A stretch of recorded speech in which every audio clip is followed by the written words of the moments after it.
আমাকে শহীদ করে সেই মিছিলে শামিল করে নিও। যে মিছিলের নেতা আমির হামজা, খবায়েব খাব্বাব, খোদার ছিল যারা অতি প্রিয়, শামিল করে নিও। আলহামদুলিল্লাহ। দাড়ি এবং মোছের দিকে তাকালেও মনে হচ্ছে না আপনার সাথে রসুলের যে আদর্শ, বিশ্বনবীর যে নির্দেশ, এটা মিলছে না। এর নিচে আরো যত নিচে নামবেন, পোশাক আশাক দিয়ে শুরু করে কোনো জায়গায় বিশ্ব নবীর অনুসরণ আপনার হচ্ছে না, তাহলে বুঝবেন আল্লাহ আপনাকে এখনো ভালোবাসা আরম্ভ করেনি। চট্টগ্রামবাসী, আল্লাহর ভালোবাসা আমরা সবাই এক বাক্যে বলেছি আমরা পেতে চাই, আল্লাহকেও আমরা ভালোবাসি। তাহলে আমরা আল্লাহকে ভালোবাসি এ কথা বললেই হবে না, আল্লাহ পাকও বলেন আমিও তোমাদেরকে ভালোবাসবো যদি রসুলের অনুসরণ আরম্ভ করো।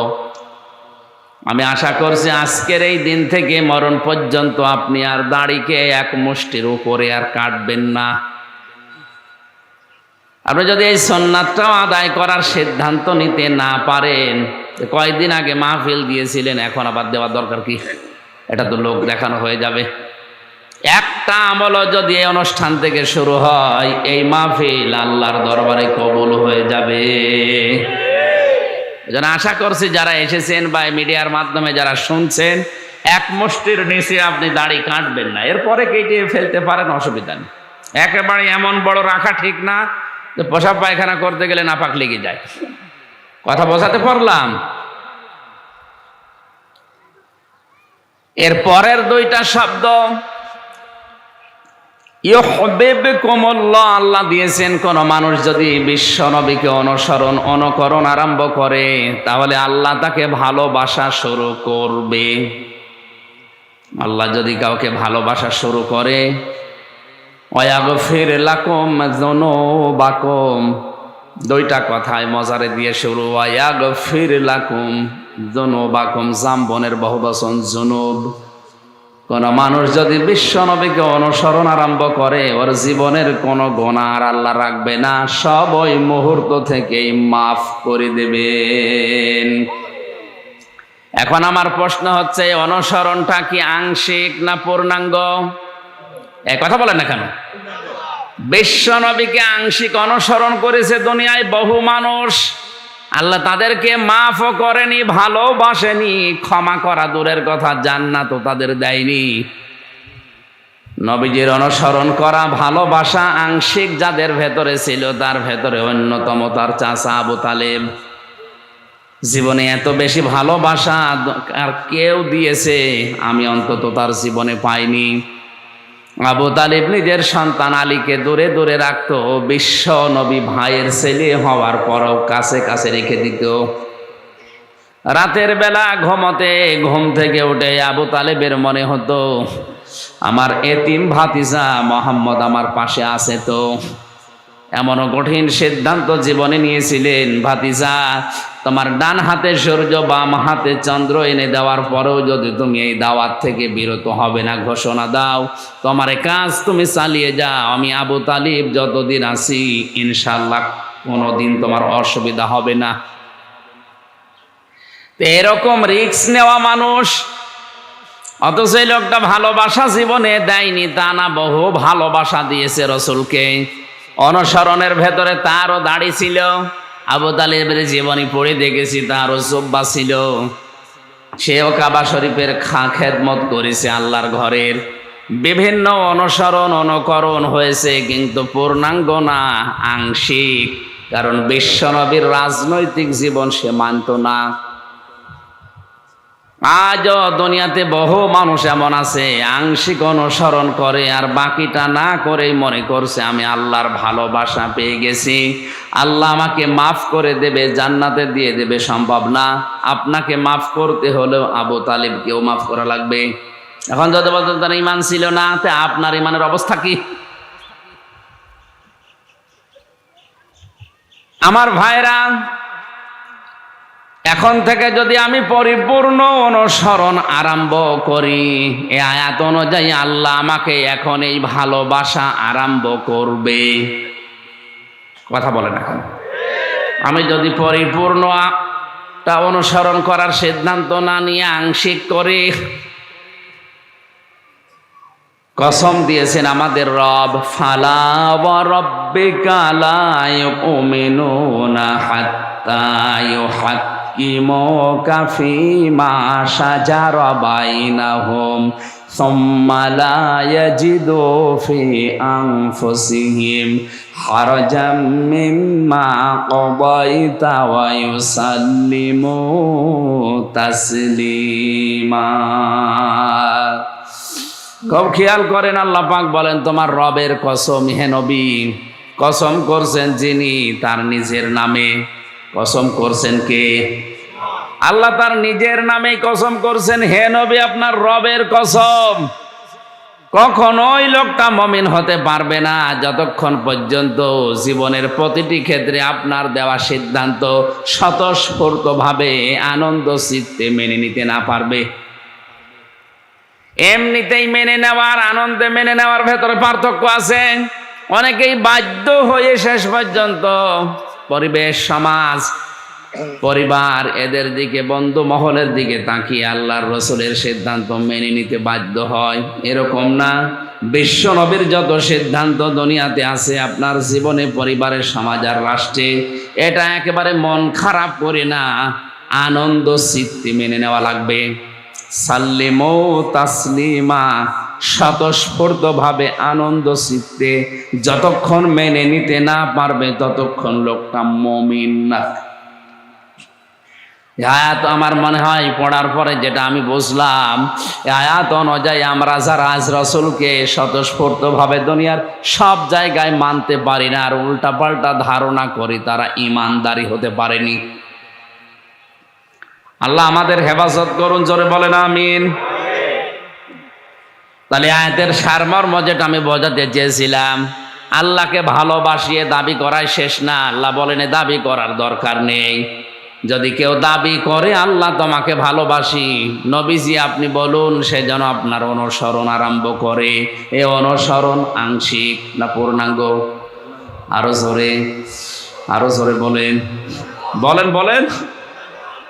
মাথা থেকে পা পর্যন্ত, রান্নাঘর থেকে একেবারে সংসদ পর্যন্ত সব জায়গায় যদি অনুসরণ আপনি এখনই আরম্ভ করার সিদ্ধান্ত নিয়ে কাজে লেগে পড়েন, এখন থেকে আল্লাহ আপনাকে ভালোবাসা শুরু করবে। এক কথা বলা লাগবে।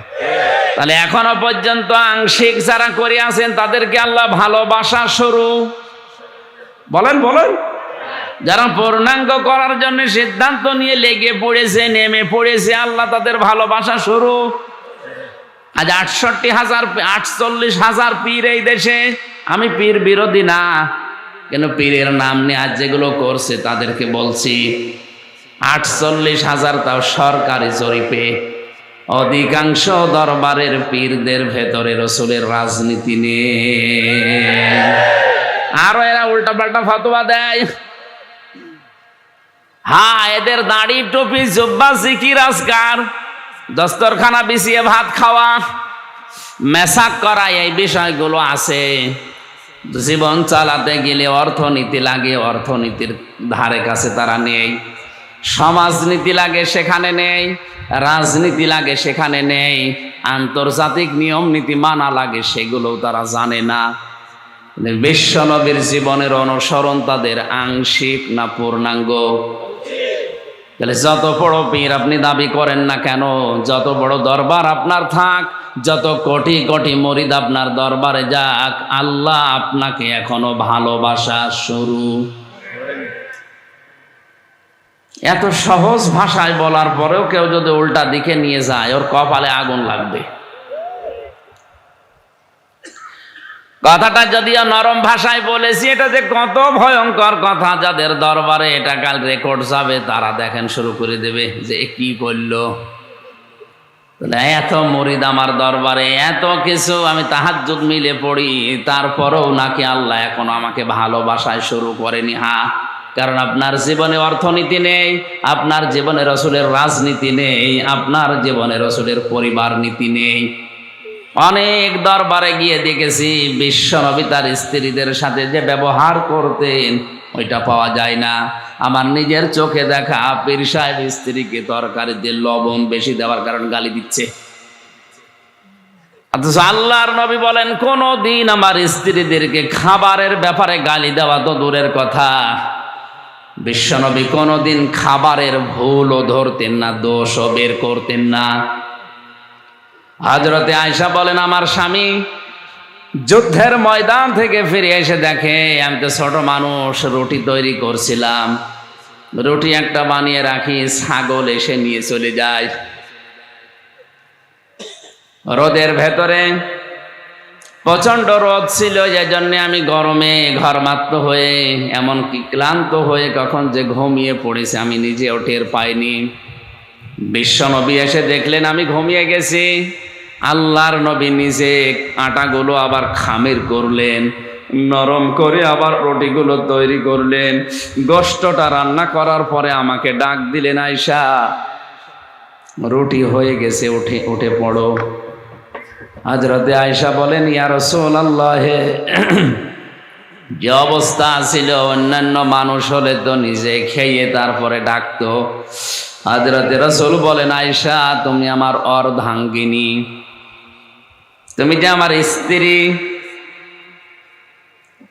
অন্যান্য মানুষ হলে যদি দেখতো যে বউ রান্না করতে করতে ঘুমিয়ে গেছে, ঘুমের অবস্থায় মায় শুরু করত।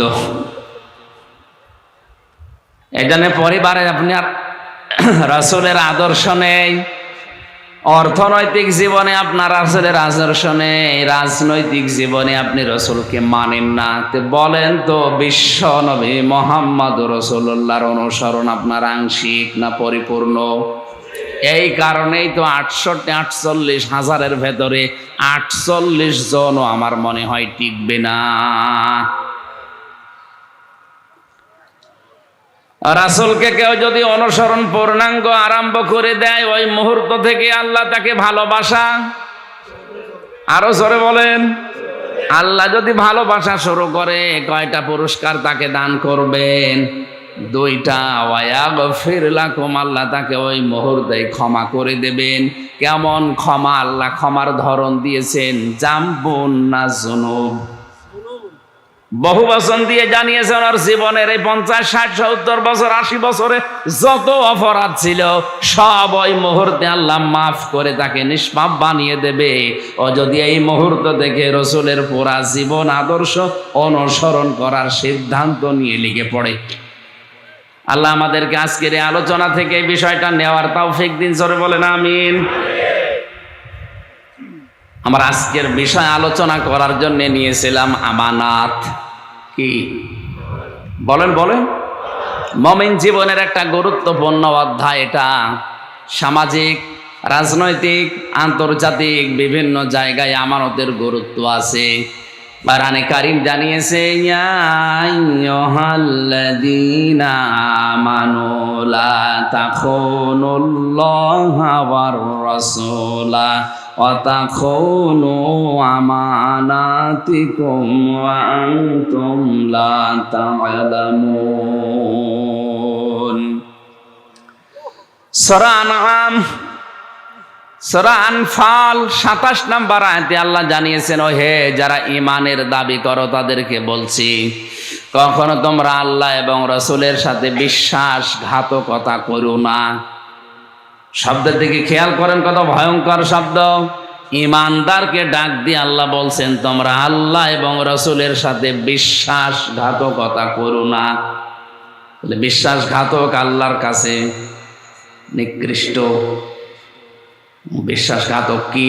আয়াতটা শেষ করি, অতাখুনু আমানাতিকুম ওয়া আনতুম লা তা'লামুন। সুবহানাল্লাহ ওয়ালহামদুলিল্লাহ লা ইলাহা ইল্লাল্লাহ সুবহানাল্লাহ আলহামদুলিল্লাহ লা ইলাহা ইল্লাল্লাহ লা ইলাহা ইল্লাল্লাহ মুহাম্মাদুর রাসূলুল্লাহ। অতাখনু আমানাতিকুম, বহু বচন দিয়েছেন তোমরা আমানতের খেয়ানত করবা না, ওয়াং তুম তা'লামুন, অথচ তোমরা এটা জানো। আয়াতে পয়েন্ট ছিল তিনটা। এক নম্বরে বিশ্বাসঘাতকতা করা যাবে না আল্লাহর সাথে। কার সাথে? 2 নম্বরে রাসূলের সাথে। 3 নম্বরে আমানতের খেয়ানত করা যাবে না। এখন আল্লাহর সাথে বিশ্বাসঘাতকতা কিভাবে করছি আমরা? সূরা আরাফের 172 নম্বর আয়াতে আল্লাহ জানিয়েছেন, ওয়াইযা আযানা রাব্বুকুম ওয়াইযা আখাযা রাব্বুকা মিন বানি আদামা মিন যুহুরিহিম যুররিয়াতাহুম ওয়া আশহাদাহুম আলা আনফুসিহিম আলাস্তু বিরাব্বিকুম ক্বালু বালা শাহিদনা আন তাকুলু ইয়াওমাল কিয়ামাতি ইন্না কুন্না আন হাদা গাফিলিন। আল্লাহ পাক বলেন, আদমের পৃষ্ঠদেশ থেকে যখন রূহগুলো আমি বের করেছিলাম, তাদের কাছে আমি অঙ্গীকার নিয়েছিলাম, আদমের সন্তানদের কাছে, যে আমি কি তোমাদের রব না? আমি আল্লাহ আমার নিজের সম্পর্কে তাদের কাছে জিজ্ঞাসা করেছিলাম, আমি কি তোমাদের রব না? এক বাক্যে যত রূহ ছিল সবাই জবাব দিয়েছে ক্বালু বালা। এক বচনও না, 2 বচনও না, এটা বহু বচন। ওই ময়দানে আমরা যারা ছিলাম আলমে আর জগতে, রুহের জগতে, সবাই এক বাক্যে স্বীকার করেছি, আল্লাহ তুমি আমাদের রব। আল্লাহ কি? সবাই বলেন। আল্লাহ বলেন শাহিদ না, আমি শুধু একা না, এটাও বহু বচন। আমার যে ফেরেশতারা আছে সবাই মিলে আমরা সাক্ষী থাকলাম। আরে ভাই আপনি কি? আমি বললাম তো লাগবে না, সারা দিয়ে বোঝে না কোন এলাকায় আসলে।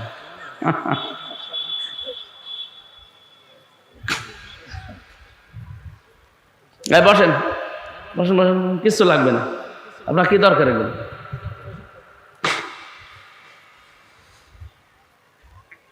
যেটা বোঝাতে চাচ্ছিলাম, আল্লাহ রাব্বুল আলামিন আদমের সন্তানদের কাছ থেকে এই স্বীকৃতি পাওয়ার পরেই কিন্তু শাহিদ না বলেছেন, যে আমরা সবাই সাক্ষী আছি।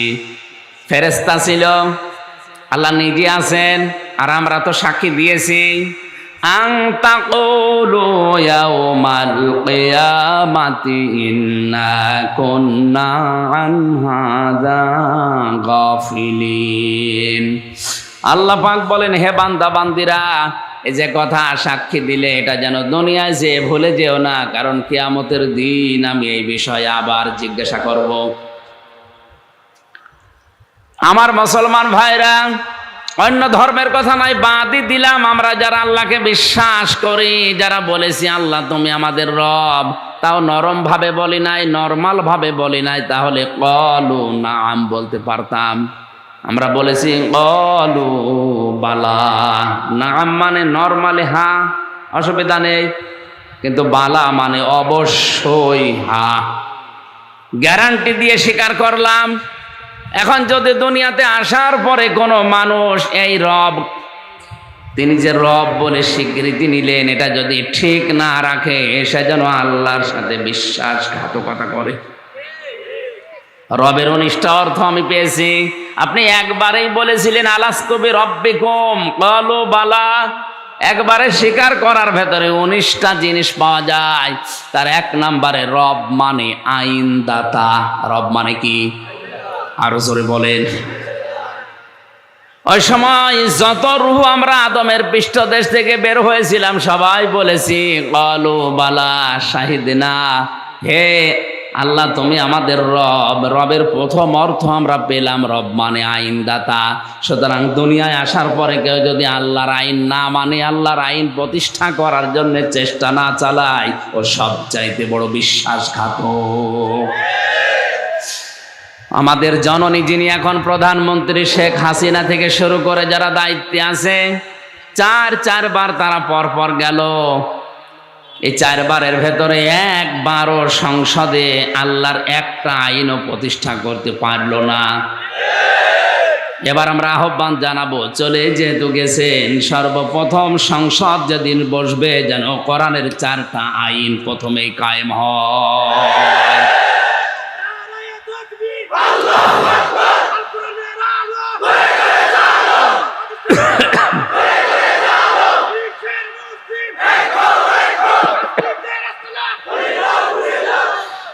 কোরআনে কারীম জানিয়েছে কোন মুসলমানকে যদি আল্লাহ ক্ষমতা দান করে, আল্লাযীনা ইম্মাক্কান্নাহুম ফিল আরদি ইয়াকামুস সালাতা ওয়া আতাবুজ যাকাতা ওয়া আমারু বিল মা'রুফি ওয়া নাহাউ আনিল মুনকার ওয়ালিল্লাহি আকিবাতুল উমুর।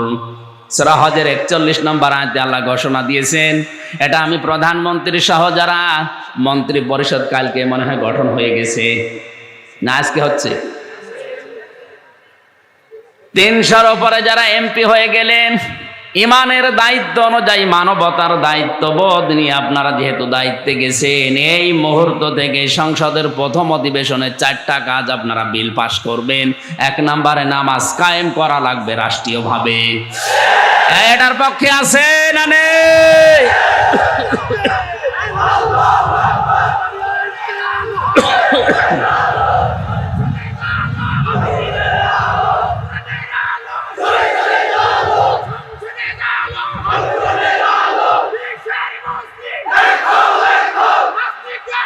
আলহামদুলিল্লাহ। 18 কোটি মানুষ চালাতে আজ আমেরিকার দিকে তাকানো আর লাগবে না, চীন, রাশিয়া, ভারতের দিকেও তাকানো লাগবে না। 2 নম্বরে যাকাত ভিত্তিক অর্থনীতি কায়েম করেন। আমি শুধু সাতক্ষীরা জেলার কলারোয়া থানার একটা রিপোর্ট পেয়েছিলাম জেলখানায় বসে। ওই রিপোর্টে জেনেছিলাম ওই থানার ভেতরে যতগুলো ব্যাংক আছে, এই ব্যাংকগুলোতে যে টাকা পড়ে আছে, এই টাকাগুলো যদি শুধু যাকাত আদায় করে সরকার, তাহলে ওই থানায় যারা আছে তাদের চলার জন্য 4 আনা পয়সাও ভিক্ষা করা লাগবে না। সাতক্ষীরা বাংলাদেশের খুব উন্নত জেলা না, ওটা গরিব এলাকা। ওরা মাছের ঘেড় দিয়ে জীবন চালায়। চট্টগ্রাম তার চাইতে অনেক উন্নত। এরকম বড় বড় উন্নত জেলাগুলো বাংলাদেশে আছে। এই জেলার বিভিন্ন জায়গায় যে ব্যাংকগুলো আছে, কিচ্ছু করা লাগবে না, পরামর্শ দেওয়া দরকার। দিচ্ছি যারা দায়িত্বে আছেন 1734 জন মানুষ। কয়জন? বাংলাদেশ চালাচ্ছে এখন মাত্র 1734 জন মানুষ। 18 কোটি মানুষকে যারা কন্ট্রোল করছেন, যাকাত ভিত্তিক অর্থনীতি কায়েম করে দেন। সংসদের প্রথম অধিবেশনে বিলটা পাশ করেন। 300 এমপি যদি এক বাক্যে হ্যাঁ বলে দেয়, পাশ হয়ে যাবে। এটা যিনি সর্বপ্রথম শুরু করবেন, কিয়ামত পর্যন্ত যদি এটা বাংলাদেশে থাকে, ও কিয়ামত পর্যন্ত কবরে বসে যাকাতের এই সওয়াবগুলো পেতেই থাকবে। দেখি কেউ করে কিনা। ভালো কাজগুলোর আদেশ করবে, অন্যায় কাজগুলো বন্ধ করে দেবে। এই 4টা আদেশ আগে সংসদে পাশ করা দরকার। এটা মুসলমানকে ক্ষমতায় দিলে তাদের দায়িত্ব দিয়েছেন কে? 50 বছর হয়ে গেল আমরা স্বাধীন হয়েছি, ঘুরে ফিরে মুসলমানই প্রধানমন্ত্রী, মুসলমানই রাষ্ট্রপতি হয়, কিন্তু একবারও এই 4টা আদেশ আমরা পাইনি। আশা করছি এবার পাবো। বলছেন না? এই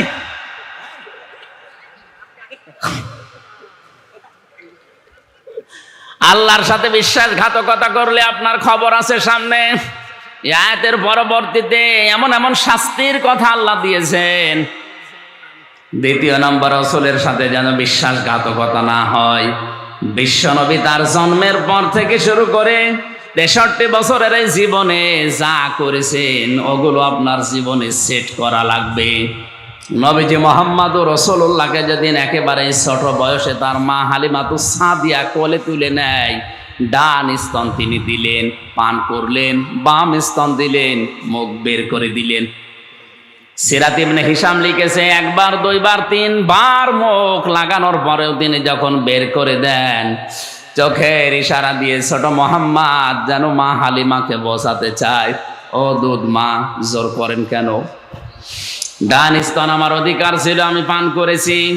আমি জানি আমার দুধ ভাই আব্দুল্লাহ আছে, সাইমা আছে, আমার বোন, বাকি স্তনটা এটা আমার হক, অধিকার না, এটা আমার দুধ ভাই আব্দুল্লাহর অধিকার। দুনিয়াতে তো আমি ভাইয়ের হক নষ্ট করার জন্য আসি না, এসেছি ভাইয়ের হক ফিরিয়ে দেওয়ার জন্যে।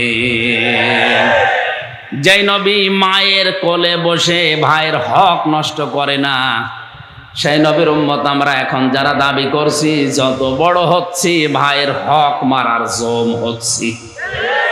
অনেক ভাই এখানে বসে আছে, কায়দা করে নিজের নামে ভাইয়ের সম্পদগুলো জাল দলিল করে লিখে নেয়।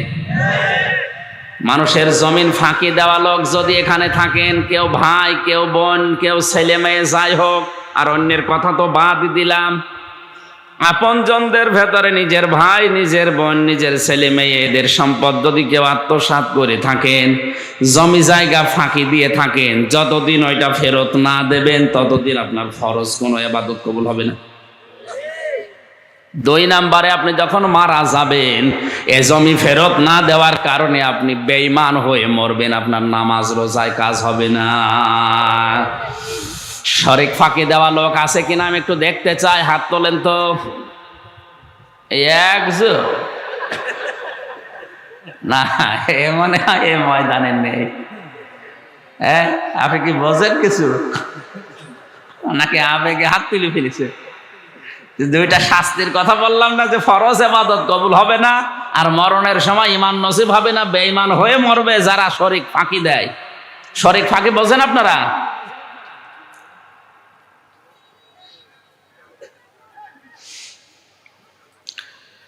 চট্টগ্রামবাসী 3 নম্বরে, অতাখুনু আমানাতিকুম ওয়া আনতুম তা'লামুন, তোমরা আমানতের খেয়ানত করবা না জেনে শুনে। আমানত প্রধানত 9 প্রকার। কয় প্রকার? একটু খেয়াল করে শোনেন, আমি পয়েন্টগুলো বলছি। 1 নম্বরে আমানত হচ্ছে কথার আমানত, 2 নম্বরে আমানত হচ্ছে ওয়াদার আমানত, 3 নম্বরে আমানত হচ্ছে সম্পদের আমানত, 4 নম্বরে আমানত হচ্ছে, বলবো না, হ্যাঁ বলে আমি মায়ের খাই, এমনি 3 বছর ছিলাম ভেতরে। 4 নম্বরটা বাদ। 5 নম্বরে হচ্ছে চোখের আমানত, 6 নম্বরে নসিহাতের আমানত, 7 নম্বরে স্বামী স্ত্রীর আমানত, 8 নম্বরে সাক্ষীর আমানত, 9 নম্বরে আমলের আমানত। 4 নাম্বারটা বলেই ফেলি চোখ বন্ধ করে, আল্লাহ যা করে, ভোটের আমানত। না, তালি দেওয়ার দরকার নেই, এটা যদি দিতেই পারিনি বলে করবো কি? 4 নাম্বারটা বাদ দিয়ে বাকি 8টা বলছি, নাকি বলবো না? কথার আমানত হচ্ছে আপনি আন্দাজে মুখে যা আসবে সেই কথা বলতে পারবেন না, কারণ বিজ্ঞান এখন প্রমাণ করছে মানুষের মুখ থেকে একটা কথা বের হতে কমপক্ষে 27টা স্তরে ধাক্কা লাগে। এই যে কথা, এই শব্দটা বের করতে আমার মুখের ভেতরে কয়েক ইঞ্চি জায়গা, বিজ্ঞান বলেছে এখানে 27টা স্তর পার করার পর একটা কথা তৈরি হয়। যত নিয়ামত আল্লাহ মানুষকে দিয়েছেন, কোরআন নাজিল করার পরে সবচাইতে বড় নিয়ামত মানুষের জন্য কথা বলার ক্ষমতা। কোরআনে কারীম জানিয়েছে, আর রহমানু আল্লামাল কোরআন খলাকাল ইনসানা আল্লামাহুল বায়ান। জোরে বলেন আল্লাহু আকবার। আমি রহমান, আমার দয়া হচ্ছে তোমাদেরকে আমি কোরআন দিয়েছি, তোমাদেরকে আমি বানিয়েছি, শুধু বানিয়েই শেষ করে দেয়নি, তোমাদেরকে কথা বলার যোগ্যতা দিয়েছি। এই যে বায়ান, কথা বলা, এটা আল্লাহর নিয়ামতের ভেতরে অন্যতম। যারা কথা বলতে পারে না, আপনি তাদের কাছে জিজ্ঞাসা করেন দুনিয়ায় কি হারিয়েছে তারা। আমাদের এই 3.5 হাত বডির ভেতরে যেইটা আমরা হারিয়েছি, যেইটা পাইনি, আমার মনে হয় তার কাছে দুনিয়ায় সবচাইতে বড় দামি জিনিস ওইটা। শিক্ষার জন্য বলছি, কুমিল্লাতে দাউদকান্দি মনে হয় এক মাহফিলে খাবার খাচ্ছিলাম, এক অন্ধ আমার পাশে বসা, হঠাৎ বিদ্যুৎ চলে গেল। আমরা যারা চকলা আছি চিল্লাচিল্লি করছিলাম, তাড়াতাড়ি জেনারেটর দেন, বিদ্যুৎ নিয়ে আসেন, আলোর ব্যবস্থা করেন। পাশ থেকে অন্ধ আমার হাত চেপে ধরে বলছে, হুজুর মাত্র 2 মিনিট কারেন্ট চলে গেছে, আপনারা চিল্লাচ্ছেন, অথচ আজ 42 বছর আমার জীবনে কোনো কারেন্ট নেই। আজ 42টা বছর আমার জীবনে তো বিদ্যুৎ নেই। বিদ্যুৎ কখন আসে কখন যায় আমি জানি না, মাত্র 2 মিনিটে আপনারা চিল্লান। বলেন তো আমি দুনিয়ায় কি হারিয়েছি? এর চাইতেও কথা বলার যে এটা আরো বড় নিয়ামত। মনের ভাষাগুলো, মনের কথাগুলো সঠিকভাবে সাজিয়ে গুছিয়ে বলতে পারে যে সৃষ্টি, তার নাম মানুষ। দুনিয়ার কোন সৃষ্টি এভাবে মনের কথাগুলো সাজিয়ে বলতে পারে না। সুতরাং কথার আমানত কি? মুখে যা আসবে আপনি তাই বলতে পারবেন না। কথা বলতে হলে অবশ্যই হিসাব করা লাগবে। কথাটা কিন্তু রেকর্ড হচ্ছে। কি হচ্ছে বলেন বলেন? আল্লাহ রাব্বুল আলামিন কোরআনে কারিমে সূরা কফের ভেতরে জানিয়েছে, মানুষ এমন কোন কথা মুখ দিয়ে বের করে না যেটা আমার ফেরেশতারা লিখে রাখে না। সুতরাং মুখে যা আসবে তাই বলবেন, আপনার এই কথার জবাব দেওয়া লাগবে। আজকে হাদিস পড়ছিলাম সকালবেলা, আল্লাহ পাক সবচাইতে বেশি ঘৃণা করেন 6 প্রকার মানুষকে। কয় প্রকার বলেন বলেন? 6 প্রকার মানুষকে আল্লাহ সবচাইতে বেশি ঘৃণা করেন। আমি লিখে এনেছি হাদিসটি। এই 6 প্রকার মানুষের ভেতরে সবচাইতে বেশি আল্লাহর কাছে ঘৃণিত তারা যারা কথা বললে মিথ্যা কথা বলে। জোরে বলেন নাউজুবিল্লাহ। আল্লাহর কাছে সবচাইতে বড় ঘৃণিত তারা যারা কথা বললেই মিথ্যা কথা বলে। সুতরাং মিথ্যা কথা যারা বলেন এটা এই মুহূর্তে বন্ধ করা লাগবে। আল্লাহর কাছে সবচাইতে বড় ঘৃণিত এবং এই 6 প্রকার মানুষের উপরে আল্লাহ নিজে লানত দেয় সব সময়। একটু ভালো করে হাদিসটা খেয়াল করেন, তিরমিজি শরীফের হাদিস। আল্লাহর নবী বলেন 6 প্রকার মানুষের উপরে সব সময় আল্লাহর লানত, বরদোয়া, অভিশাপ, এবং আল্লাহ ঘৃণা করেন এদেরকে। এমনকি কিয়ামতের ময়দানে আল্লাহ তাদের দিকে তার কুদরতি চোখ দিয়ে তাকাবেন না। তিনি যে তার বান্দা বান্দি ছিলেন ওই দিকে কোনোদিন তার মুখ দিয়ে উচ্চারণও করবেন না। যদিও কথাগুলো ছোট ছোট, কিন্তু ভালো করে মেলান আমার জীবনে আছে কিনা। 1 নম্বরে যারা দান করে খোটা দেয়। কথা বুঝতেছে? 6 প্রকার মানুষের উপরে আল্লাহর লানত, আল্লাহর অভিসম্পাত, আল্লাহ ঘৃণা করেন তাদের, কিয়ামতেও তাদের দিকে তাকাবেন না। 1 নম্বরে যারা দান করে খোটা দেয়। আপনি দান না করেন অসুবিধা নেই, কিন্তু দান করার পরে যদি কেউ খোটা দেয় আল্লাহর কাছে এটা ঘৃণিত মানুষ হয়ে যায়। 2 নম্বরে আছে যারা টাকনোর নিচে কাপড় পরে। এখানে কত মানুষ এরকম বসে আছে, নামাজও পড়ে অথচ এই কাজে লিপ্ত। এই কাজটা আজকে থেকে বন্ধ করা লাগবে, নয়তো আল্লাহ কিয়ামতের দিনও তাকাবে না। টাকনোর নিচে পায়জামা, প্যান্ট, লুঙ্গি, ইজার যাই বলেন এটা যেন পুরুষের না যায়। হ্যাঁ, মেয়েদের যাক। মেয়েদের শুধু 3টা জায়গা খোলা রাখা যায় আছে। কয়টা? মুখমণ্ডল, হাতের কবজি আর পায়ের পাতা। এছাড়া বাকি পুরা অঙ্গ ঢেকে রাখা লাগবে। মা বোন যারা নামাজ আদায় করেন, নামাজের সময় যদি আপনার চুল বের হয়ে যায় আপনার নামাজ বাতিল হয়ে যাবে। এই জন্য নামাজের সময় এমন একটা কিছু পরা যেটার দ্বারা আপনার চুলগুলো ঢেকে যায়, শুধু মুখমণ্ডলটা বাদ দিয়ে পুরা শরীর, পুরা বডি যেন ঢাকা থাকে। হাত পর্যন্ত হাতা হওয়া লাগবে। আপনি ব্লাউজ বলেন আর যাই বলেন যেটাই পরেন। কিন্তু অনেক মা বোনের আমি নামাজের কথা তার স্বামীদের কাছে শুনেছি যে শাড়ি পরে নামাজ পড়ে, সাজদা দিতে গেলে রুকুতে গেলে চুল বের হয়ে গেছে, ওর খেয়ালও নেই, আপনার নামাজ ভেঙে গেছে। নামাজের জন্য আলাদা একটা জিনিস এটা বানিয়ে নেবেন, এই মুখ শুধু দেখা যাবে, বাকি পুরা শরীরকে ঢেকে যায় এরকম একটা কাপড় দিয়ে বানিয়ে রাখবেন নামাজের জন্য। অন্তত পুরুষ মানুষ যারা আছে শুধু নামাজের সময় যখন হয় তাড়াতাড়ি করে টাকনোর উপরে কাপড় তুলে নেয়, বাকি সময় ওগুলো আবার নিচে দিয়ে দেয়। না, এই কাজটা বন্ধ করা লাগবে মুসলিম হিসাবে অন্তত আমাদের।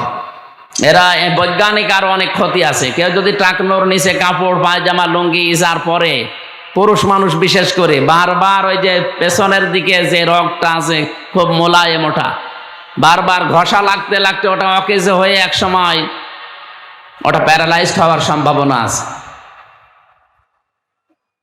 অনেক খ্রিস্টান, অনেক ইহুদি ডাক্তার, হিন্দু, আমি ভারতের বহু জায়গায় গিয়ে দেখেছি, তা ভেলোর সহ হায়দ্রাবাদ সহ বিভিন্ন জায়গায় খ্রিস্টান ডাক্তাররা অনেকে প্যান্ট পরে কিন্তু টাকনুর উপরে। জিজ্ঞাসা করলাম, কি আপনি তো জাতিতে অন্য ধর্মের, আপনি তো মুসলমান না, এটা করেন?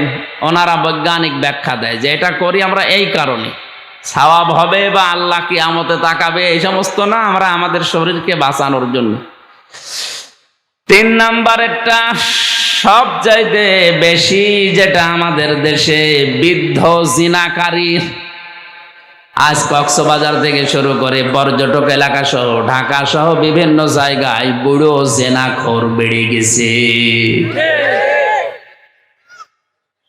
এখন যদি বলেন তাহলে যুবক বয়সে জেনা করা যায় জাস্ট না, বৃদ্ধ জেনাখোরের প্রতি আল্লাহর বেশি রাগ। 4 নম্বরে অহংকারী ফকির। কি বললাম? 3 নাম্বার যেটা বলেছিলাম এটার বাস্তবতা তাকাবেন। কত মানুষ নিজের জায়েজ বৈধ স্ত্রী থাকার পরও বৃদ্ধ বয়সেও গার্লফ্রেন্ড বয়ফ্রেন্ড যাই বলেন, বিভিন্ন জিনিস নিয়ে হোটেলে, বিভিন্ন জিনিস নিয়ে অনেকের ঘরে রাত কাটাচ্ছে, জেনা করছে, দেদারছে। আপনার প্রতি আল্লাহর লানত, আল্লাহর ঘৃণা, এবং কিয়ামতে আল্লাহ আপনার দিকে তাকাবেও না। 4 নাম্বারটা অহংকারী ফকির। কেন বললাম? এখন যদি বলেন ফকির মানুষ অহংকারী করে, তাদের বলেন আমরা তো কেউ ফকির না। আল্লাহর দৃষ্টিতে এখানে যারা আছি আমরা সবাই ফকির। আল্লাহুল গনিয়্যু ওয়া আনতুমুল ফুকারা।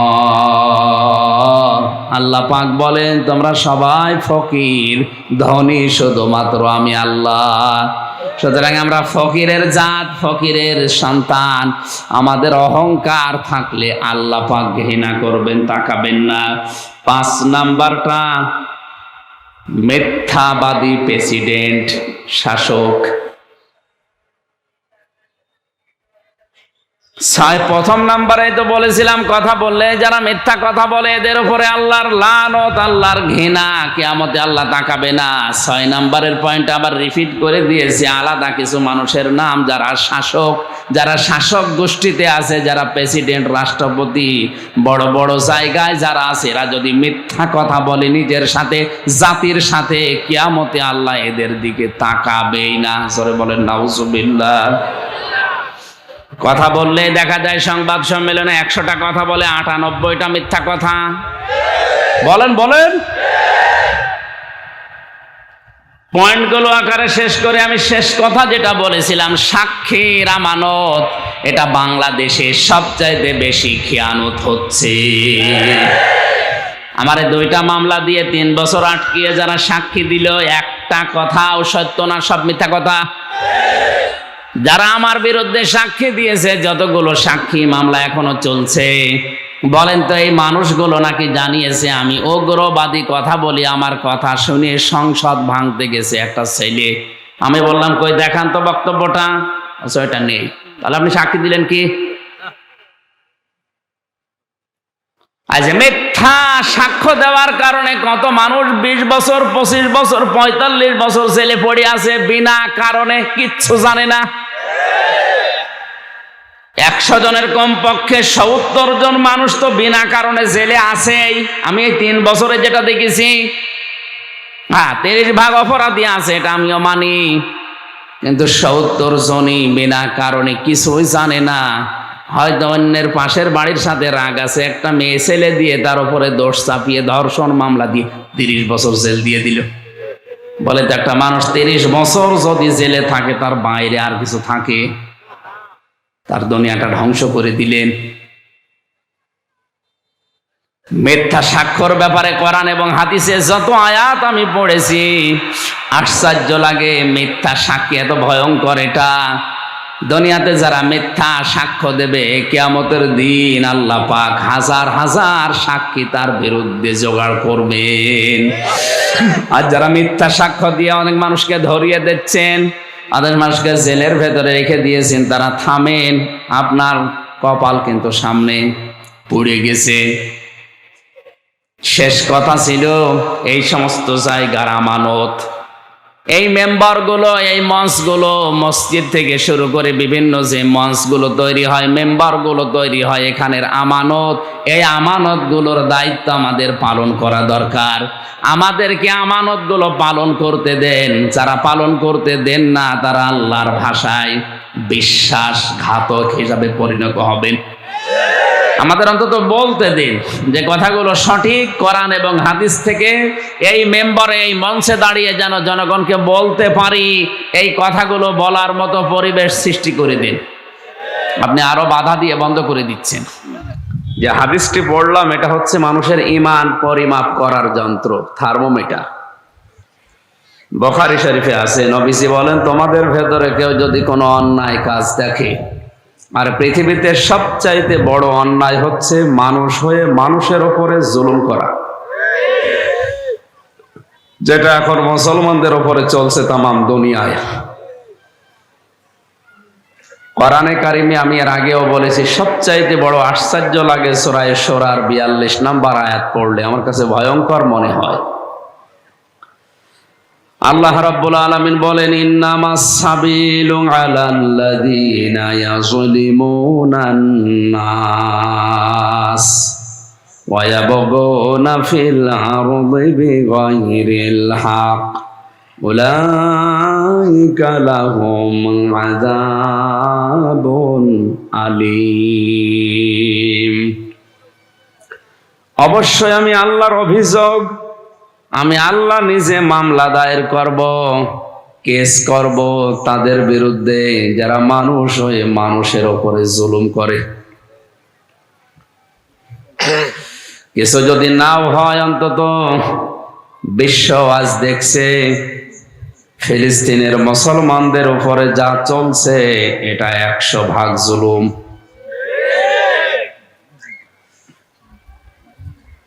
এই জুলুম দেখার পরে আমাদের, যাদের তামাম দুনিয়ায় 175 কোটি মুসলিম আমরা যাদের ঈমান আছে, তাদের ঈমানটা যদি পরিমাপ করতে হয়, প্রথম নাম্বারে আমাদের হাত দিয়ে এটা প্রতিবাদ করা লাগবে। প্রতিবাদের ভাষা আমরা পেয়েছি কোরআন এবং হাদিস পড়ার পরে। আমি যতটুকু বুঝেছি, প্রতিবাদের ভাষা কয়টা, আমি একটি হাদিস থেকে পেয়েছি। কেউ যদি প্রতিবাদ করতে চায়, প্রথমে সে যেন হাত দিয়ে বাধা দেয়, প্রতিবাদ করে। হাত বলতে এখানে শুধুমাত্র আমাদের এই হাত না, হাত মানে ক্ষমতার হাত হতে পারে, অর্থনৈতিক হাত হতে পারে, প্রভাব প্রতিপত্তির হাত হতে পারে, এই হাতও হতে পারে। সুতরাং যে যেই পর্যায়ে আছে, সে যদি ঈমান ধরে রাখতে চায়, 1 নম্বরে মুমিন দাবি করে, অবশ্যই ওই জায়গা থেকে তার ওই হাত দিয়ে প্রতিবাদ করা লাগবে। শব্দের দিকে খেয়াল করেন, মান রা মিনকুম ফালিয়ুগায়্যিরহু বিয়াদিহি, সে যেন তার হাত দিয়ে এটা বদল করে, পাল্টিয়ে দেয়, পরিবর্তন করে, ওই জায়গা থেকে ওটা সরিয়ে দেয়। তামাম দুনিয়ায় আজ মুসলমান আছে 175 কোটি, 57টি মুসলিম রাষ্ট্র। আমার যতটুকু ধারণা আছে, লেখাপড়া করে আমি যা বুঝেছি, পৃথিবীর দামি দামি সব সম্পদগুলো আল্লাহ মুসলমানদের পায়ের নিচে দিয়েছেন।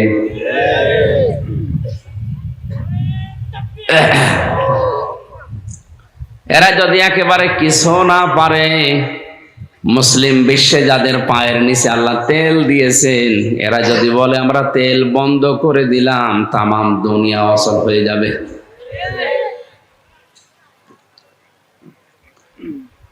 সুতরাং মুসলিম বিশ্বের 57টি মুসলমান রাষ্ট্রের প্রধান যারা আছে, তাদের এই মুহূর্তে ঈমান যদি ধরে রাখতে চায়, তারা তাদের প্রথম দাবি তারা প্রতিবাদ করবে যে যে জায়গায় আছে ওই জায়গা থেকে।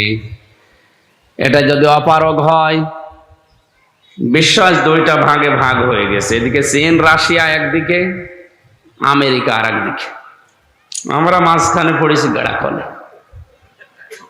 যেদিকে যাও ধরা খাও।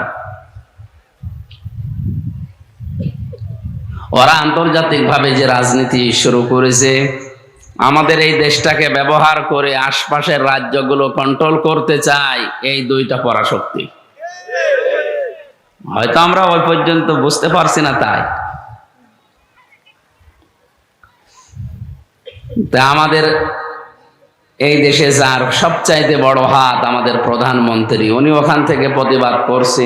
তারপরে যারা আছে তারা ওই জায়গা থেকে যেন প্রতিবাদ করে। আমরা এই চট্টগ্রামের বা এই পৈছড়ি কি পণ্ডিত কাটা এই এলাকার মানুষ যারা আছি, আমাদের তো ওই পর্যায়ে কোনো কিছুই নেই। অন্তত এই 3 নাম্বার যেটা বলবো ওইটা আছে, সেটা করার জন্য আজকে আমরা এক জায়গায় হয়েছি। দ্বিতীয় নম্বরে যদি ওইটাও কেউ না পারে, বাধা থাকে, সমস্যা দেখা দেয়, সে যেন তার মুখ দিয়ে প্রতিবাদ জানায়। আমরা এই যে সভা সেমিনার বিভিন্ন সময় পত্রিকায় দিয়ে মানববন্ধন করে যেটা করে থাকি, মাঝে মাঝে সেমিনার করে সংবাদ সম্মেলনের মাধ্যমে, এটাও যদি সম্ভব না হয়, 3 নম্বরে সে যেন মনে মনে ঘৃণা করে আর আল্লাহর কাছে দোয়া করে, আল্লাহ তুমি এটা তুলে দাও। প্রতিবাদের যে ভাষাগুলো আছে তার উল্লেখযোগ্য আছে 6টা। 1 নম্বরে মিডিয়ার মাধ্যমে উত্তর দেওয়া। আজকে আমরা সহ এখানে যারা আসলাম, যদিও কথা আমি একা বলছি, এ কথা আমাদের সবার। বলেন এই যে হাজারো মিডিয়া যারা আছে, কালকে যেন ছড়িয়ে দেয় বিভিন্ন ভাষায় রূপান্তর করে যে আমরা এই জালেমদের বিপক্ষে, মাজলুমের পক্ষে আছি। কথা বলেন, আছেন কিনা? এটা মিডিয়ার মাধ্যমে প্রতিবাদের ভাষা আমরা জানাচ্ছি বিভিন্ন কায়দায়। দ্বিতীয় পর্যায় হচ্ছে শান্তিপূর্ণ প্রতিবাদ, মিছিল, মিটিং এইটা করা। সারা বাংলাদেশ সহ বিশ্বের বিভিন্ন জায়গায় এটা অলরেডি হয়েছে, সামনেও হবে ইনশাআল্লাহ। 3 নম্বরে আন্তর্জাতিক যে আদালতগুলো আছে তাদের কাছে মামলা দেওয়া, কেস দেওয়া। যদিও যারা আছে এরা সবই ওই ধরনের, তারপরও প্রতিবাদের ভাষা হিসাবে এই 57টা মুসলিম রাষ্ট্র যেন অন্তত আন্তর্জাতিক আদালত যেগুলো আছে এখানে মামলা দেয়। 4 নম্বরে অর্থনৈতিক ভাবে তাদের চাপে ফেলে দেওয়া যারা মানুষের উপরে জুলুম করে। আর এই মুহূর্তে আমার মনে হয় এখন মানুষের উপরে সবচাইতে বেশি জুলুমবাজ ইসরায়েল। তাদের পণ্যগুলো বাংলাদেশ সহ মুসলিম দেশ যারা দাবি করছি আমরা, একযোগে তাদের যে পণ্য তারা সাপ্লাই দিচ্ছে ওটা ডাস্টবিনে ফেলে দেওয়া, সামনে ক্রয় না করা। এভাবে কিছুদিন চালান, এমনিতেই অর্থনৈতিকভাবে মুখ থুবড়ে পড়বে। মানুষের পেটে যদি খাবার না থাকে বাকি কিছুই ভালো লাগে না। সুতরাং ওদের পেট থেকে খাবারগুলো যদি আমরা বের করে নিতে পারি, তাদের অর্থনৈতিক চাপে ফেলতে পারি, ইনশাল্লাহ আমরা পারবো। বাংলাদেশে তৈরি পণ্যগুলো আজকে থেকে ব্যবহার করার সিদ্ধান্ত নেবেন। ইসরায়েলের যে পণ্যগুলো আছে প্রায় এখন 35টার উপরে, যেগুলো বিভিন্ন পেপার পত্রিকায় মিডিয়ার মাধ্যমে আসে, যদি দেখেন অবশ্যই মানের 3 নাম্বার দাবি অনুযায়ী ওটা বয়কট করা আপনাকে লাগবে। যদি বলেন আমার এই 2 টাকার শ্যাম্পু, আবার কি হবে না, ওইটাও কাজ আছে। 18 কোটি মানুষ এই দেশে, যদি 2 টাকা করে আপনি হিসাব করেন কত দেখলেন। সুতরাং আমরা এভাবে যদি কিছুদিন চালাতে পারি, ওরা অবশ্যই থেমে যাবে আশা করছি। 5 নম্বরে রাজনৈতিক ভাবে চাপ দেওয়া মুসলিম বিশ্ব এক হয়ে, এটা এখন দায়িত্ব ওনাদের। 57টা মুসলিম রাষ্ট্র, আমার মনে হয় এরদোগানের মতো যদি একটু হুঙ্কারও দিত, জেলখানায় 3 বছর বসে থেকে আমি যেটা দেখেছি, পত্রিকা ছাড়া তো কোনো খবর পাওয়া যায় না, যতটুকু বুঝেছি এরদোগানের মতো যদি বাংলাদেশ সহ বিশ্বের 57টা মুসলিম রাষ্ট্রের প্রধানরা এক বাক্যে এই ফিলিস্তিনের ইস্যু নিয়ে রাজনৈতিক ভাবে চাপ দিত, এ অত্যাচার এমনিতেই প্রথম দিনই বন্ধ হয়ে যাওয়ার কথা।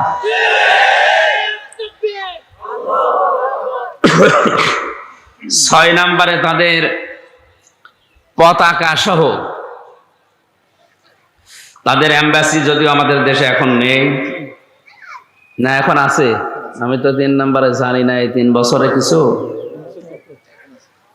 সারা বিশ্বের 228টা রাষ্ট্র, সব রাষ্ট্রে যাওয়ার অনুমতি আমাদের ছিল, শুধু ওই একটা দেশে মনে হয় খুলে দিয়েছে কিনা, আমি শুনেছিলাম যে খুলে দিয়েছে, এটা যেন বন্ধ করে দেয়। তাদের এম্বাসিতে বিভিন্ন কায়দায় মুখের কথা দিয়ে হোক, বিভিন্ন ভাষায় প্রতিবাদের মাধ্যমে হামলা করা, তাদের ফ্ল্যাগ, তাদের পতাকা যেটা আছে এটা যেন পুড়িয়ে ফেলা হয়। এই মাধ্যমগুলো বাঁশ দিয়ে, কাঠ দিয়ে, জ্বালানি দিয়ে, বিভিন্ন জিনিস দিয়ে মানুষের মতো তৈরি করে বিভিন্ন মোড়ে মোড়ে, এই যে রক্ত পিপাসু যে লোকটা, কি যেন নাম, বেনিয়ামিন নাকি নেতানিয়াহু, এই লোকটাকে পুড়িয়ে ফেলা, ওর কাছে যেন যেন যায় তামাম দুনিয়া আমাকে কিভাবে ঘৃণা করে। নবীজি বলেন এইটাও যদি কেউ না করে, এটা ইমানের সর্বনিম্ন স্তর, এটা যদি কেউ না করে বুঝতে হবে ওর ইমান নেই, ওটা একটা বেঈমান। আমরা কি বেঈমান থাকতে চাই? আমাদের ইমানের সর্বোচ্চ পর্যায়ে যদি আমরা নাও পারি, দ্বিতীয় পর্যায়েও যদি না পারি, 3 নাম্বার পর্যায়টা অন্তত ইমান আছে, এটা ধরে রাখার জন্য আজকের এই আয়োজনের আঞ্জামেনারা দিয়েছি। আমরা সংহতি জানাচ্ছি, আল্লাহ যেন কবুল করেন, জোরে বলেন আমিন। দরুদ আর সালাম পড়ছি আমাদের নবী মুহাম্মদ রাসূলুল্লাহ সাল্লাল্লাহু আলাইহি ওয়াসাল্লামের প্রতি, যার আদর্শ পেয়ে আমরা খুশি না বেজার। কিচ্ছু যদি না পাই দুনিয়ায়, আমি যে নবীজির উম্মত, বিশ্ব নবীকে আমি সব জায়গায় মেনে চলতে পারছি, অন্য কাউকে আমি মানি না, এটা যদি আপনি সত্যি দেখাতে পারেন, আপনার জীবন ধন্য।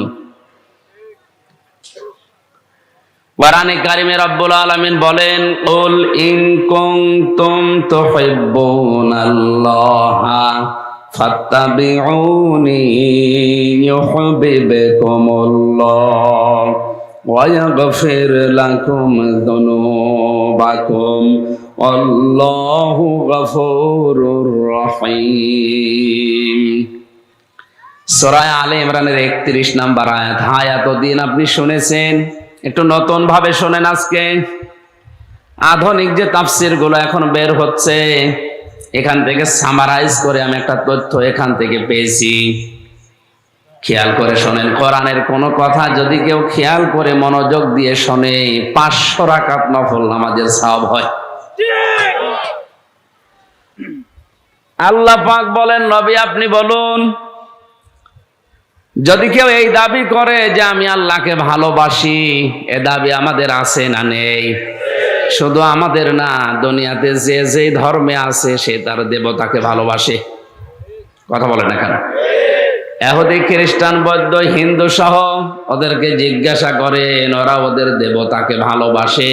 আর মুসলিম হিসাবে আমরা তো আমাদের আল্লাহকে ভালোবাসি। আল্লাহ তাআলা বলেন, নবী আপনি বলুন, যারা বলে আল্লাহ তোমাকে ভালোবাসি, এ শুধু দাবি করার বিষয় না, আমাকে ভালোবাসা তাদের দরকার নেই, আমি আল্লাহ নিজেই তাদেরকে ভালোবাসবো যদি তারা আপনার অনুসরণ করে। এখানে তাবউন শব্দটা আছে, তাবাআইন। তাবউন শব্দের শাব্দিক অর্থ হচ্ছে দেখে দেখে চলা। আপনার সামনে একটা মানুষ হেঁটে যাচ্ছে, এভাবে হেঁটে যায়, এভাবে মাজা নাড়ায়, এভাবে হাত নাড়ায়, এভাবে মাথা কাত করে, ঠিক ওই কায়দায় ওইভাবে ওই জায়গায় পা ফেলে অনুসরণ করার নাম তাবউন। বিশ্ব নবীকে কেউ যদি এভাবে অনুসরণ করতে পারে, আল্লাহ পাক বলেন ইউহিব্বুকুমুল্লাহ, আমি আল্লাহ নিজেই তাদেরকে ভালোবাসা আরম্ভ করব। যারা আলেম আছেন তাদেরকে এবার বলছে, কেউ যদি নবীজির অনুসরণ আরম্ভ করে, আল্লাহ তাকে ভালোবেসেছেন না বাসবেন? কথা বোঝার চেষ্টা করে। আমার তো চিল্লানোর অভ্যাস নেই, আমি এগুলো পারিও না। আমি কোরআনে কারিম এবং হাদিস যতটুকু পড়েছি নরম ভাবে ঠান্ডা মাথায় বোঝানোর চেষ্টা করি। মানুষের এইটা যদি ঠিক হয়, বাকিগুলো ঠিক হয়ে যাবে। আর এইটা যদি ঠিক না হয়, তামাম দুনিয়া ঠিক হলেও সম্ভব না। এই জন্য এটা ঠিক করা দরকার। ইউহিব্বু এটা মজারে, বর্তমান, ভবিষ্যৎ, প্রেজেন্ট, ফিউচার। আল্লাহ তাআলা কিন্তু মাঝি বা অতীতের শব্দ দেননি। কোন মানুষ যদি রাসূলকে অনুসরণ আরম্ভ করে, আল্লাহ তাকে ভালোবাসা শুরু করবে, করবে। এখান থেকে প্রমাণ হয়, যারা এখনো পর্যন্ত রাসূলের আদর্শ অনুসরণ আরম্ভ করেনি, আল্লাহ তাদেরকে ভালোবাসা শুরু করেনি। বলেন না কেন? আপনার 3.5 হাত বডির ভেতরে এবার তাকান তো, বিশ্ব নবীর কোন কোন অনুসরণ হচ্ছে? মাথার চুলের দিকে তাকালে মনে হয় না এ রাসূলের কাটিং হয়নি, এ কাট দিয়েছে কাকা মেসি। বিভিন্ন সেলুনের দোকানে গেলে দেখবেন 9-10 জন নায়ক নায়িকাদের ছবি টাঙিয়ে রেখেছে যে কার কাটিং চান, অজয় কাট, শাহরুখ কাট। কোন সেলুনের দোকানে অন্তত আমি লেখা পাইনি এখানে সুন্নাত অনুযায়ী চুল কাটানো হয়। আছে? তোমাদের মাথার অবস্থার দিকে তাকিয়ে যেটা বুঝলাম যে না, অনুসরণ হচ্ছে না, আরেকটু নিচে নামেন। নবীজি বলেছেন খালিফুল মুশরিকিনা আউফুল লুহা ওয়াকফুশ শারিব। উম্মতেরা তোমাদের নির্দেশ দিলাম, তোমরা গোপকে খাটো করবা, মোষকে লম্বা করবা, কি দাড়িকে লম্বা করবা। হ্যাঁ, এই লম্বা নিয়ে হয়তো মতভেদ আছে। কেউ বলেছে 1 মুষ্টি, কেউ বলেছে 40 গজ দূর থেকে। আপনি রাখেন, 1 মুষ্টির উপরে কাটতে পারবেন না। এখন যদি বলেন হুজুর আপনার, আমার তো হয় না, আমি করব কি? 3 বছর জেলে থাকার পরে আমি যা দেখেছি, ওখানে তো 3 মাস, 4 মাস, 5 মাস পরে একবার চুল দাড়ি কাটাতে আসে। এখন আমার হয় না, 3 বছরে তাও এতটুকু হয়েছে। আমার 1 মুষ্টি মনে হয় কি আমাদের পরে হবে। আমাদের বংশে আসলে দাড়ি কম তো। দেখো, 1 মুষ্টি আপনাকে রাখা লাগবে। এরপরে যদি কারো বড় থাকে কেটে ফেলতে পারেন, অসুবিধা নেই। 1 মুষ্টির উপরে কাটা ছাটা এটা জায়েজ নেই। হারাম কোন বিষয় বলতে হলে তাহলে শরীয়তের দলিল লাগবে। তার কোন বিষয়কে হারাম বলতে হলে 3টা বিষয় লাগে। কয়টা? এই 3টা শর্ত যদি পাওয়া না যায়, তাহলে আন্দাজে যে কোনো জিনিসকে হারাম বলা ঠিক না। আর এদেশে তো যা দেখে তাই হারাম বলে। এই জন্য আলোচক যারা আলোচনা করেন তাদেরকে বলছি, আলেম হন আর গায়রে আলেম হন, কোন জিনিস হারাম বলার আগে একবারেই আপনি হারাম হারাম বলে দেবেন না। দেখবেন যে ওই 3টা শর্ত ওর ভেতরে আছে কিনা। 1 নম্বরে ওটা অশ্লীল হওয়া লাগবে। কি হওয়া লাগবে? বলেন। অশ্লীল হওয়া লাগবে, উশৃঙ্খল, অশ্লীল এরকম কোনো কিছু যদি থাকে তার ভেতরে। 2 নম্বরে ওটা নাপাক হওয়া লাগবে, অবৈধ হওয়া লাগবে। 3 নম্বরে ওটা ক্ষতিকারক হওয়া লাগবে নিজের শরীর, পরিবার, সমাজ এবং রাষ্ট্র এবং মানবতার জন্য। যদি ক্ষতিকারক হয় তাহলে কয়টা বিষয় পেলাম? 1 নম্বরে ক্ষতিকারক মনে করে, 2 নম্বরে অশ্লীল, 3 নম্বরে অবৈধ বা নাপাক। এই যে অনেকে বিড়ি হারাম বলে না, চট্টগ্রাম আর সিলেটে বিড়ি হারাম বলা ঝামেলা, কারণ এ দেশের ইমামরাও বিড়ি খায়। এগুলো আমাদের খুলনা বরিশাল বিভাগে একটু ঝামেলা আছে। ওই এলাকায় যদি কেউ বিড়ি খায়, তারে ইমামতি করা তো দূরের কথা, ওরে মসজিদ ঝাড়ু দিতেও দেবে না। এই যে চট্টগ্রাম বা সিলেটে আমি দেখেছি অনেক ইমাম বিড়ি খেতে খেতে ফেলে দিয়ে মুখটা কলি করে নামাজে দাঁড়িয়ে গেল। আল্লাহু আকবার। তা হারাম বলার জন্য যে বিড়ি বললাম হারাম, কয়টা জিনিস বললাম হারামের জন্য? একটু মিলান তো, তিনটা আছে কিনা? এটা কি নাপাক? নাপাক নাকি? না, এক নাম্বারটা নেই। 2 নম্বরে উশৃঙ্খল, অশ্লীল। বিড়ি খেলে কেউ অশ্লীলতা করে, উশৃঙ্খলতা করে। 3 নম্বরে এটা ক্ষতিকারক। এটা এইটা আছে, তাও 7 বিজ্ঞান প্রমাণ করেছে 7 রকমের জিনিসের ভেতরে আছে। যদিও বিড়ি খাওয়ার জন্য আমি উদ্বুদ্ধ করছি না, কারণ এটা বানানোর জন্য যে জিনিস ব্যবহার করা হয় তামাক, এটা তৈরি হয় আবার কুষ্টিয়াতে। এ তো আমরা দেখি এই ভেড়ামারা, দৌলতপুর, মিরপুরে যারা চাষ করে, এ শোকাতে দেয়, ছাগলে পর্যন্ত খায় না। দুনিয়াতে শুধু একটা গাছই মনে হয় আছে যে ছাগল মুখ দেয় না, তামাক। ওর কোনো বেড়া দেওয়া লাগে না, যেখানে সেখানে বনে দিলে বা লাগিয়ে দিলেই হয়ে যায়, কারণ কিছু খায় না তো। এরপরে এগুলো যখন শোকাতে দেয় রোদের ভেতরে, যখন বিড়ালে পেশাব পায়খানা করে কুকুরে, এটা ঝাড়া দিয়ে আসল যেটা ওইটা পাঠিয়ে দেয় আকিস গ্রুপে। ওদের রংপুরে আছে, ওদের ফ্যাক্টরি, ওই জায়গায় পাঠিয়ে দেয় আসলগুলো। আর নকল যেগুলো ওই ঝরঝরে পড়ে থাকে, যেগুলোর ভেতরে মাল মশলা লেগে আছে, ওইটা দিয়ে এই গরিব মানুষের বিড়ি এটা বানায়, আকিস বিড়ি। আরো বিভিন্ন নাম আছে, আমি নাম নাই নিলাম। এইগুলো বানিয়ে মানুষের কাছে দেয়, আর গরিব তো বিড়ি ছাড়া তো সিগারেট কিনতে পারবে না। এইটা আরামে টান দেয়, শোক টান, বলে আমার টেনশন কমতেছে।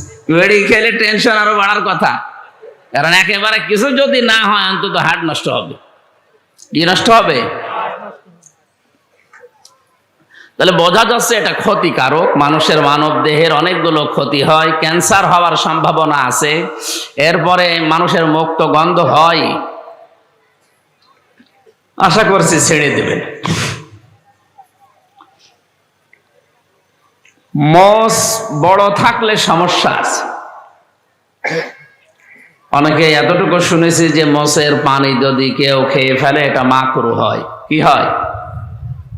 আপনি জেনে শুনে অন্তত এই মাকরু কাজ করবেন না। অন্তত 7 দিন বা 10 দিন পরে পরে মসটা ছোট করে ফেলবেন। একেবারে চেঁচে ফেলা ঠিক না, তাহলে ত্বকের ক্ষতি হয়।